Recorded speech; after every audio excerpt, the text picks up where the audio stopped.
আসসালামু আলাইকুম প্রিয় দর্শক, আমাদের চ্যানেলে আপনাকে স্বাগতম। নবম জাতীয় পে স্কেল নিয়ে আজকের প্রতিবেদনটি হতে যাচ্ছে গত কয়েক সপ্তাহের মধ্যে সবচেয়ে গুরুত্বপূর্ণ এবং সবচেয়ে বিস্তারিত একটি প্রতিবেদন। কারণ একই সঙ্গে ঘটে চলেছে অনেকগুলো ঘটনা।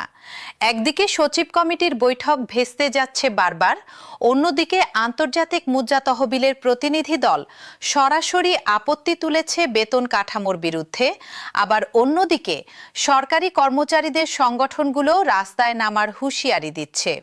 তাহলে পুরো বিষয়টি কোন দিকে যাচ্ছে? ১৯ লাখেরও বেশি সরকারি কর্মচারীর ভাগ্যে কি অপেক্ষা করছে? চলুন প্রতিটি তথ্য ধারাবাহিকভাবে জেনে নিই। পর্ব ১। সচিব কমিটির বৈঠক আবারও ব্যর্থ, নতুন করে অনিশ্চয়তা। দর্শক, সবচেয়ে তাজা খবর দিয়ে শুরু করছি। গতকাল বুধবার ১৫ই জুলাই মন্ত্রিপরিষদ বিভাগের সম্মেলন কক্ষে অনুষ্ঠিত হয়েছে নবম পে স্কেল বাস্তবায়ন সংক্রান্ত রুদ্ধদ্বার বৈঠক। মন্ত্রিপরিষদ সচিবের নেতৃত্বাধীন উচ্চ পর্যায়ের সচিব কমিটি দীর্ঘ সময় ধরে আলোচনা করলেও কোনো চূড়ান্ত সিদ্ধান্তে পৌঁছাতে পারেনি। ফলে সুপারিশমালা চূড়ান্ত করতে আগামী সপ্তাহে আবারও বৈঠকে বসতে হচ্ছে কমিটিকে। অর্থাৎ যে গেজেটের জন্য লাখো সরকারি কর্মচারী চাতক পাখির মতো অপেক্ষা করছেন, সেই গেজেট প্রকাশের প্রক্রিয়া আরও একবার পিছিয়ে গেল। অর্থ বিভাগ সূত্রে জানা গেছে, সরকার ১ম জুলাই থেকেই নতুন পে স্কেল কার্যকর দেখানোর পরিকল্পনা রাখলেও আনুষ্ঠানিক গেজেট প্রকাশ না হওয়া পর্যন্ত এটি বাস্তবে কার্যকর হবে না। নতুন অর্থবছর শুরু হওয়ার পর এক সপ্তাহের বেশি সময় পার হয়ে গেলেও এখন পর্যন্ত চূড়ান্ত গেজেট বা প্রজ্ঞাপন প্রকাশ হয়নি। ফলে গ্রেড ভিত্তিক মূল বেতন ঠিক কত হবে, কোন তারিখ থেকে আর্থিক সুবিধা হাতে আসবে, আর বেতন ভাতা একসঙ্গে নাকি ধাপে ধাপে বাস্তবায়িত হবে, এসব প্রশ্নের সুনির্দিষ্ট উত্তর এখনো মেলেনি। পর্ব ২। IMF এর ঢাকা সফর এবং সরাসরি আপত্তি। প্রিয় দর্শক, এবার আসি আজকের সবচেয়ে আলোচিত অংশে। ১২ই জুলাই থেকে ঢাকা সফর করছে আন্তর্জাতিক মুদ্রা তহবিল IMF এর একটি প্রতিনিধি দল।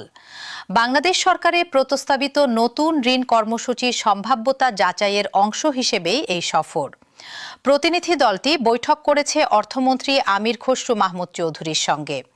এই বৈঠকে নবম জাতীয় পে স্কেল, ভর্তুকি, দুর্বল ব্যাংকের তারল্য সহায়তা এবং রাজস্ব ব্যবস্থার ধীর অগ্রগতি সহ মূলত ৪টি প্রধান ইস্যুতে গভীর উদ্বেগ প্রকাশ করেছে সংস্থাটি। সবচেয়ে গুরুত্বপূর্ণ তথ্য হল, বৈঠকে সরাসরি নতুন পে স্কেল বাস্তবায়নের বিরোধিতা করেছে IMF প্রতিনিধি দল। সংস্থাটির মতে, পর্যাপ্ত রাজস্ব সংগ্রহের ব্যবস্থা না করে বড় ধরনের সরকারি ব্যয় বৃদ্ধি করা হলে তা দেশের সামষ্টিক অর্থনীতির ওপর নেতিবাচক চাপ তৈরি করতে পারে। আর্থিক সংকট ও উচ্চ মূল্যস্ফীতি বিবেচনায় নতুন পে স্কেল নিয়ে সরাসরি প্রশ্ন তুলেছে তারা।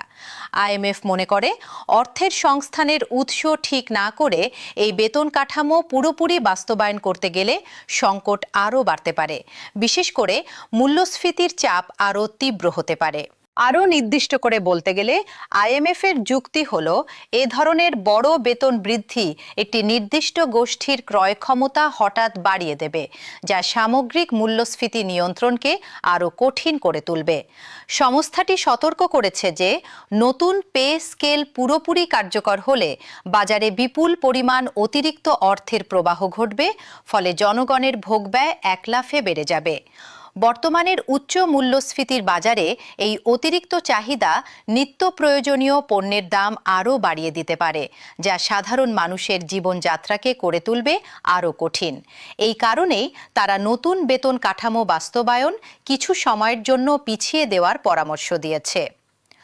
দর্শক, একটি বিষয় মাথায় রাখা জরুরি, এই আলোচনা মোটেও ছোটখাটো কোনো বিষয় নয়।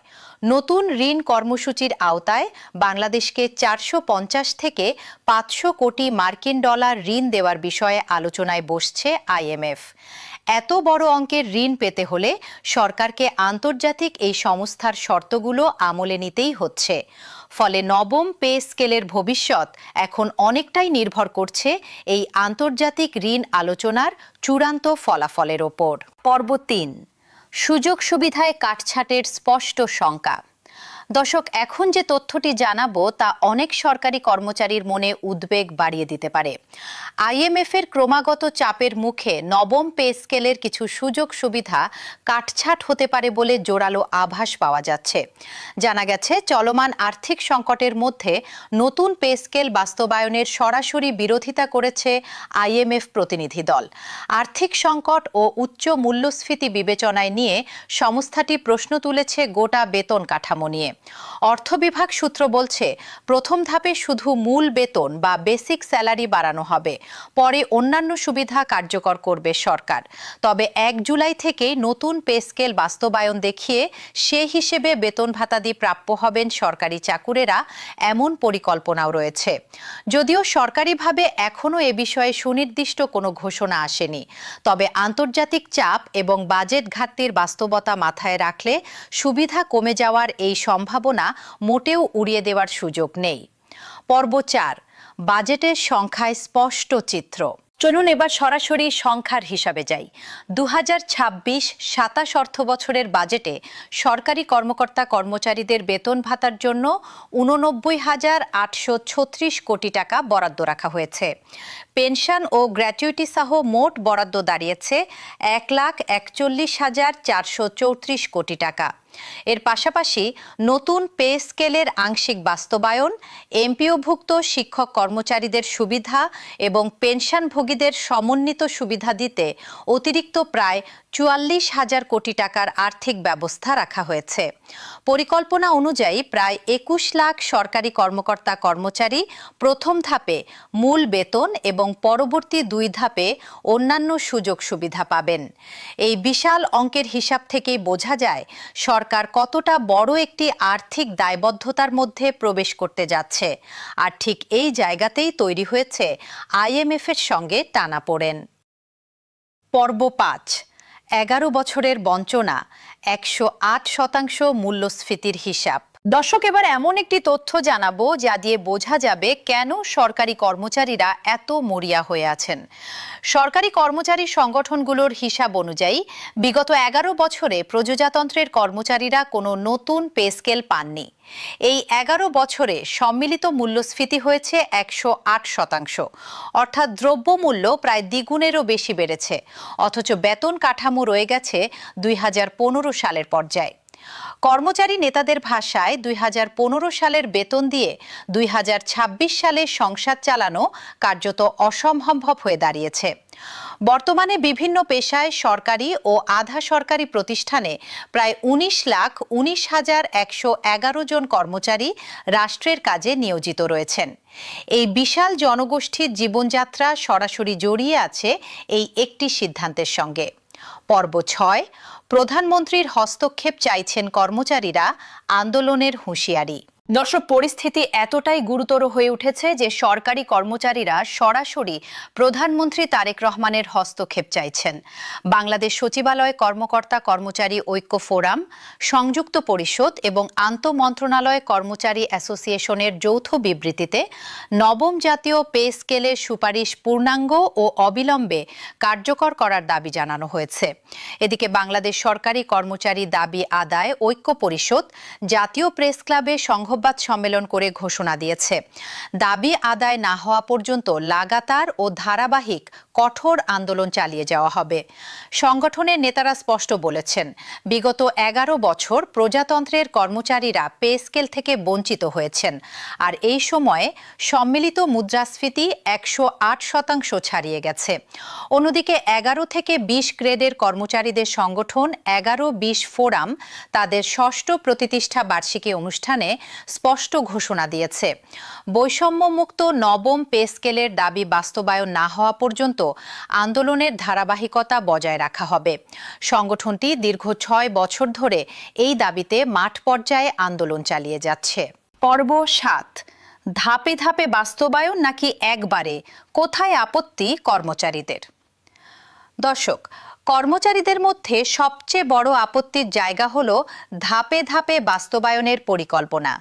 কর্মচারীদের একটি বড় অংশ ধাপে ধাপে না করে এক ধাপে শতভাগ নতুন পে স্কেল বাস্তবায়নের দাবি জানিয়েছেন।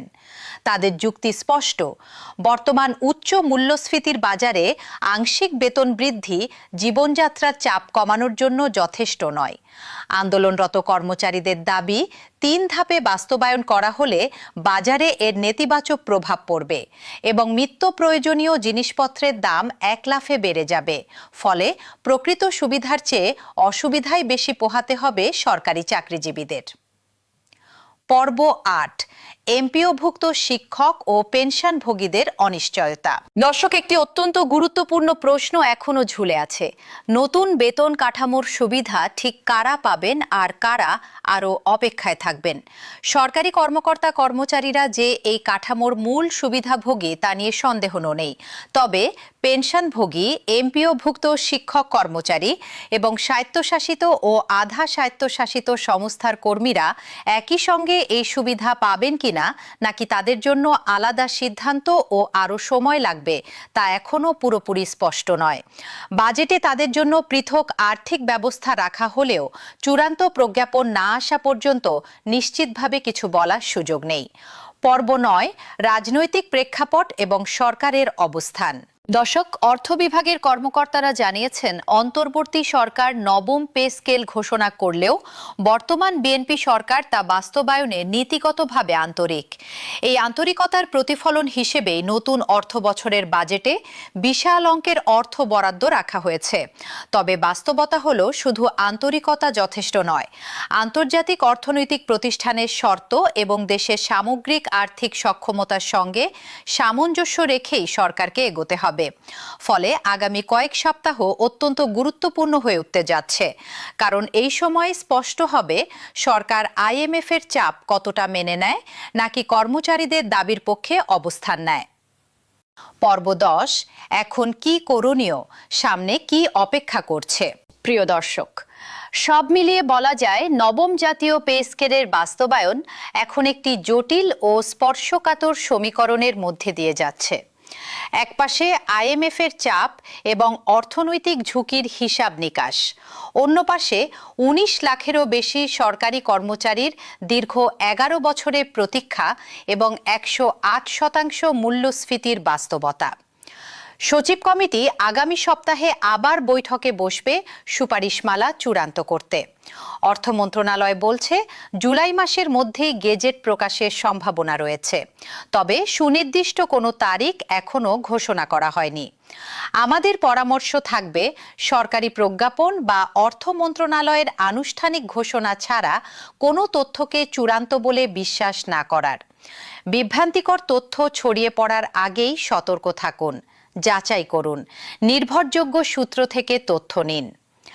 দর্শক, নবম পে স্কেল নিয়ে যত নতুন তথ্য আসবে, আমরা প্রতিটি আপডেট নিয়ে হাজির হব আপনাদের সামনে, একদম নির্ভরযোগ্য সূত্র থেকে যাচাই করে। তাই চ্যানেলটি সাবস্ক্রাইব করে রাখুন, বেল আইকনে ক্লিক করে নোটিফিকেশন অন করে রাখুন, যাতে কোনো গুরুত্বপূর্ণ আপডেট মিস না হয়। আজকের মতো এখানেই শেষ করছি। সবাই ভালো থাকুন, সুস্থ থাকুন। আল্লাহ হাফেজ।